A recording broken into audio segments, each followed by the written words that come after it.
Talvez muitos não saibam que Porto Alegre tem um clube de futebol chamado Cruzeiro, que foi por muito tempo a terceira força da capital e chegou a ter o maior e melhor estádio da cidade. O Esporte Clube Cruzeiro foi fundado em 1913, em um momento em que dezenas de times de futebol estavam sendo criados em Porto Alegre. Logo foi aceito na Liga de Futebol de Porto Alegre, jogando o Torneio Citadino de 1914, sendo um clube formado na época por membros da elite da capital, assim como Grêmio e Internacional. O primeiro campo se localizava no Partenon, hoje um bairro populoso de Porto Alegre, porém na época uma zona ainda semi-rural. Se chamava Vila Cruzeiro ou Chácara das Laranjeiras. Era uma estrutura bastante simples e essas fotos do time em seus anos iniciais possivelmente correspondam ao campo em questão. Apesar da distância, a região era suprida por uma linha de bonde que levava os torcedores aos jogos.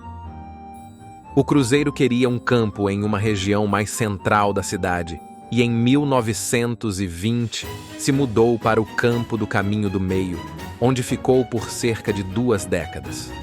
O Caminho do Meio era uma das vias que levava centro da cidade e passava pelo Parque Farroupilha.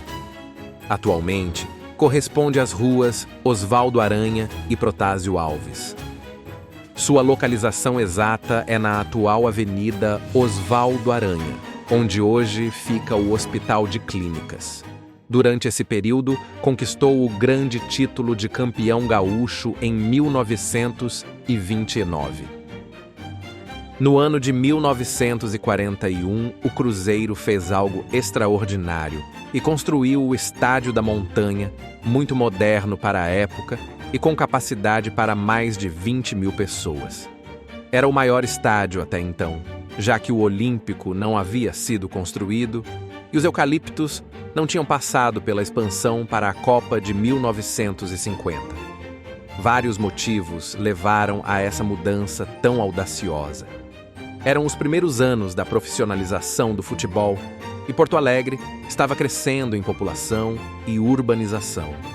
E o Cruzeiro precisava crescer, conquistar mais torcedores e tentar rivalizar com times já tão populares como Grêmio e Internacional. Essa era a localização do Estádio da Montanha, em uma colina, em uma região até hoje repleta de cemitérios. Por isso, o estádio também era chamado de Colina Melancólica. Ficava a poucos metros do Olímpico, que viria a ser inaugurado em 1954. Nessa foto, conseguimos o Olímpico ao fundo do Estádio da Montanha. Durante esses 30 anos no Estádio da Montanha, o Cruzeiro se consolidou como a terceira força de Porto Alegre.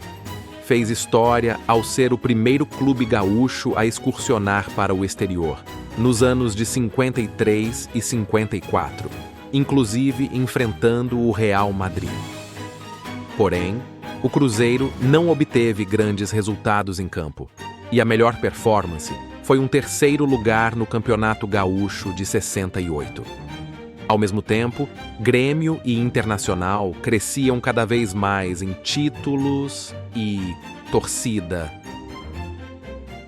O estádio se tornou obsoleto e o Cruzeiro resolveu se mudar em 1970.